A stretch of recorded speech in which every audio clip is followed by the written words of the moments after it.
वालेकुम। सारे दुनिया के इंसान से ये कहना है कि एक दौर में फ़िरौन आया था जो अल्लाह की नाफरमानी तो करता ही था, अल्लाह को मानता भी नहीं था और ख़ुद को खुदा कहता था। उसके जैसा वक्त का कोई ज़ालिम शहंशाह नहीं आया था। अल्लाह ने मूसा अलैहिस्सलाम को भेजी और कुरान जो मुसलमान ईमान के साथ पढ़ता है वो हर एक बात और हुरूफ पर उसका ईमान आ जाता है। इसलिए जो भी मुसलमान कहते हैं या जो उल्मा मौलाना तकरीर करते हैं कि जुमा पढ़ने से मुसलमान की बख्शाइश हो जाएगी और फ़रिश्ते उन पर नाजिल होते हैं जुमा के दिन, तो वो ये क्यों नहीं कहते हैं कि हर एक सेकंड अल्लाह की रहमत बरसती है, बशर्ते उसकी ईमान मुकम्मल अपने रब पे होनी चाहिए, नहीं और उल्मा और मौलाना के कहने पे चलना चाहिए। आप ईमान वाले हैं और अल्लाह का सबसे बड़ा फरमान है कि आप हर हाल में 5 वक्त का नमाज़ पढ़ें, मर्द और औरत। चलिए, मर्द तो बाहर रहते हैं, वो कहीं भी मुसल्ला लेकर अज़ान का वक्त सुनकर जिस जगह पे रहें, टाइम के हिसाब से अल्लाह के पास जाके 4 रकात फ़र्ज पढ़ सकते हैं।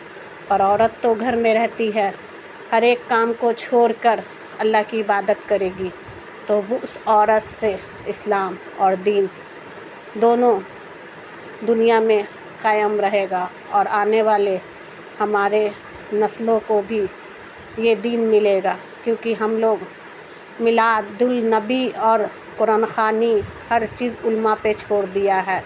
ख़ुद को इस काबिल नहीं बनाया और ना बनना चाहते हैं कि मौलाना जन्नत में जाए और हम भी उसके पीछे चले जाएं, मगर आप किसी भी कुरान में ये नहीं लिखा है कि मौलाना को जन्नत में डाला जाएगा। क्योंकि उल्मा से सबसे बड़ा सवाल होगा कि आप उम्मत को हमारे और ख़ुद भी क्यों मेरे से दूर हो गए और अपने तकरीर सुनाने वाले जो खुतबा सुनाते हैं उनको दूर कर दिया। आप लोग ये क्यों नहीं कहते हैं जितने मौलाना हैं कि आप अल्लाह से ख़ुद जुड़ें, और अगरबत्ती जो जलाते हैं मज़ार पे वो आग होता है, मंदिर में दिया जलता है वो आग होता है, और चर्च में मोमबत्ती जलता है वो भी आग होता है। और आप लोग सबको पता है शैतान भी एक आग से बनाया हुआ है। अल्लाह तो इतने रहम करने वाले हैं और करम करने वाले हैं कि अपने बंदों पर आसमान से बारिश करते हैं, ना कि आग की बारिश। अगर आग की बारिश जिस दिन अल्लाह कर देंगे, आप लोग का ज़र्रा ज़र्रा ज़मीन का जल के राख हो जाएगा, तो आप कैसे गैर मज़हब को इस्लाम भेजेंगे और उन तक इस्लाम सच्ची पहुँचेगी? क्योंकि बहुत सारे मौलाना मज़ारों पर जाके अगरबत्ती जला के वहाँ उछल कूद करते हैं और करवाते भी हैं और कहते हैं ये मेरा दीन और मज़हब है। ये बताएं कौन सा दीन मज़हब है? जब आप मुसल्ले पे नहीं उछल कूद कर सकते हैं तो मज़ारों पे क्यों करते हैं? क्योंकि मुसल्ला तो अल्लाह का है, मज़ार तो एक इंसान का है। तो आप क्यों ऐसा गुनाह करते हैं? जो गैर मज़हब वहाँ जाता है तो सोचता है कि ये तो वली अल्लाह हैं, आप तो वली अल्लाह तो दूर की बात है, आप उसको मरा हुआ भी नहीं समझा, क्योंकि आप खुदा बन के और उसकी इबादत करने की कोशिश किया और उसको भी खुदा बना दिया अपनी ज़रूरत के लिए। इसलिए इस चीज़ को बंद कीजिए, वरना आप भी जानते हैं कि मौलाना ही से जहन्नम भड़केगा और उसको फॉलो करने वाले जो उसके पीछे नमाज़ पढ़ते हैं सब उसी का ईंधन बनेंगे। इसलिए आप सिर्फ जुमा नहीं, हर वक्त अल्लाह की इबादत कीजिए, हर जगह पे अल्लाह की इबादत कीजिए, अपने ईमान के साथ कीजिए, चाहे मर्द हो, औरत हो, बच्चा हो। और गैर मज़हब को भी इसका पैगाम दीजिए, क्योंकि उन लोग को भी जहन्नम से बचाने का वजह हम मुसलमान होंगे। हम नहीं चाहते हैं कि उन लोग पर जहन्नम वाजिब हो, क्योंकि वो भी एक उम्मत है और दीन कैसे उन तक पहुँचेगी, ईमान कैसे पहुँचेगी जब तक हम लोग का मेहनत नहीं होगा। अगर हम लोग ज़मीन पर मेहनत नहीं करेंगे, अल्लाह का कुरान और दीन नहीं एक दूसरे तक पहुंचाएंगे सच्चे ईमान के साथ, तो वजह भी हम मुसलमान बनेंगे। आप कहते हैं हिंदू गलत हैं, हिंदू गलत नहीं, हम मुसलमान सही ईमान नहीं पहचान पाए हैं और सही सच्चे दिल से कुरान को और अल्लाह को नहीं मान पाए हैं। قبول کر پائے ہیں، اس لیے ہر ایک بات پہ کہتے ہیں کہ ہمیں زکوٰۃ دیجیے۔ یہ کبھی پتہ نہیں کرتے ہیں کہ زکوٰۃ وہ حرام پیسے کا ہے کہ حلال کا۔ وہ 2 روپیہ کسی انسان سے مانگ لیتے ہیں مگر اپنے رب کے آگے ہاتھ پھیلا کے ان کی محبت نہیں مانگتے ہیں، ان کا کرم نہیں مانگتے ہیں، ان کا احسان نہیں مانگتے۔ اس لیے اللہ آپ کو پوری قیامت تک آپ کے نسلوں کو 2 روپے پر در در بھٹکا دیتے ہیں، کیونکہ آپ کا ایمان ہوتا ہے انسان سے زکوٰۃ کے روپ میں مانگنا۔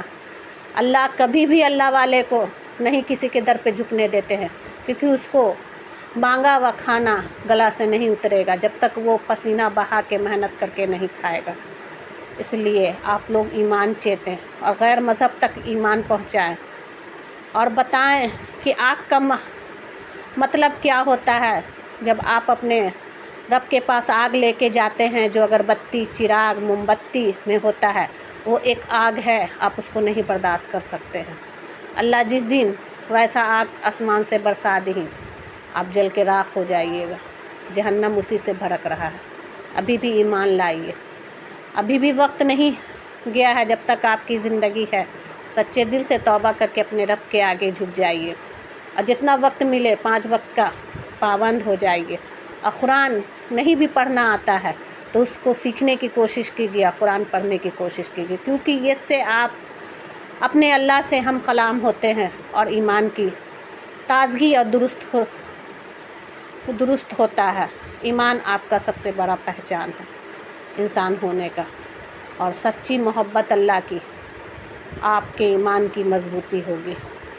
اس لیے آپ اپنے رب سے محبت سچی کیجیے اور قرآن کو ہر قائم کیجیے۔ رمضان کے لیے نہیں، ہر ایک دن، ہر ایک وقت، ہر ایک سمے کے لیے جس وقت آپ کو من کرے قرآن کو پڑھیے۔ ایک ہی برق پڑھیے، ایک ہی پیج پڑھیے، ایک ہی لائن پڑھیے، ٹھہر ٹھہر کے پڑھیے، اٹک اٹک کے پڑھیے۔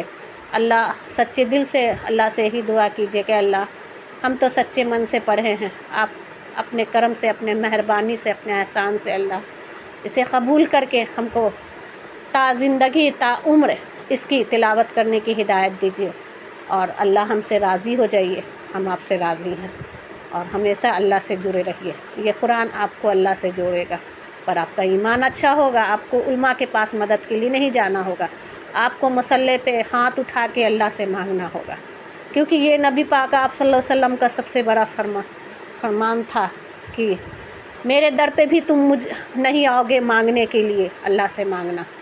تو آپ اس بات کو یاد رکھیے، اللہ کے علاوہ کسی در سے اگر خزانہ بھی مل جائے 7 زمین آسمان کا تو آپ اسے ٹھکرا دیجیے، اللہ کے در کے علاوہ کوئی در سے نہ مانگیے۔